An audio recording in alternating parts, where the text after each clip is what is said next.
WILDR Folks, Alicia here. This week's video, we are going to be talking about a question I get a lot, and that is, why are my quads so sore after a day skiing?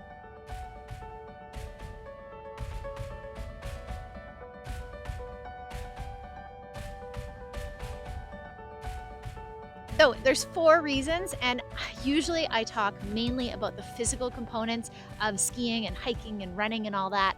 But for today, we're deviating a little bit from that because we're going to be talking about technique and equipment as well as 2 physical tips.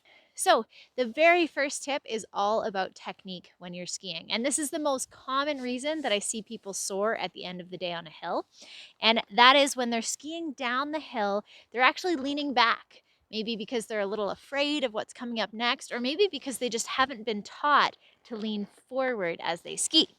What happens when you lean back constantly is our really firm boots end up acting like a rest for the back of our calves, and we end up having to contract our quads all day long through every turn to make sure that we don't fall backwards.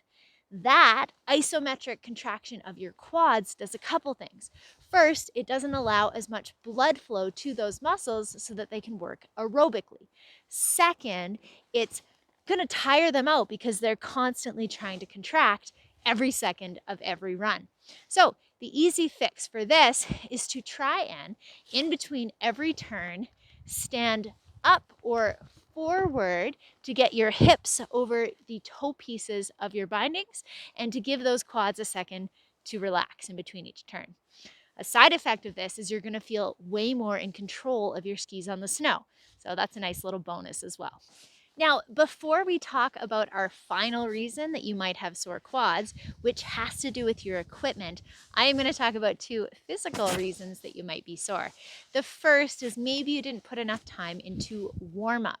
If we start the day out really cold and then we do really powerful movements, we're creating an anaerobic kind of environment in our muscles, and that's been shown to lead to more soreness. So my quick tip is to follow one of the warm-ups for skiing that I've linked in the description below, either right before you go skiing, or if you're a little nervous about doing a warm-up at the hill in front of everyone, you can do it at home up to an hour before you actually go skiing, and those warm-up benefits will still apply when you do your first run on the snow.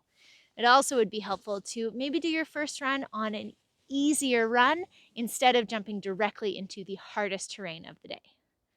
Unless, of course, it's a powder day and then you just want to go for the good stuff right off the hop. My third tip to not have sore quads at the end of the day is to put in the work before the season starts.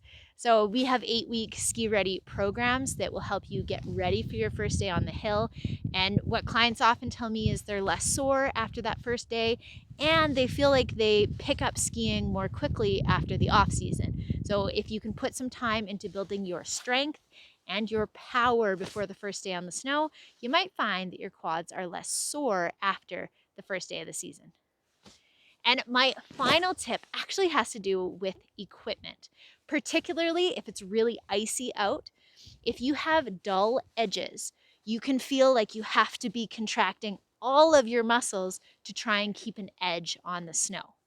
If instead you get a sharp edge, and if you know how, you can do this yourself with a few simple tools. Or if you haven't learned how to tune your skis, you can take them into a ski shop in your town or at the ski hill you're going to and get them to put an edge on your skis. Having that sharp edge is going to mean it takes less pressure down into that ski to keep the edge in contact with the snow and keep you feeling in control. If we have dull edges, it takes a lot more pressure to stay where we want to on the snow, and we end up again tensing all of our muscles for the entirety of the day, and that can lead to sore quads. If you have any remedies for sore quads that I missed, I would love if you drop them into the comments below. And I'd also love to hear any other questions you have about skiing and about being physically ready for a day out on the slopes. I hope that these tips really help you and you have a wilder time next time you go skiing. We will see you guys here soon.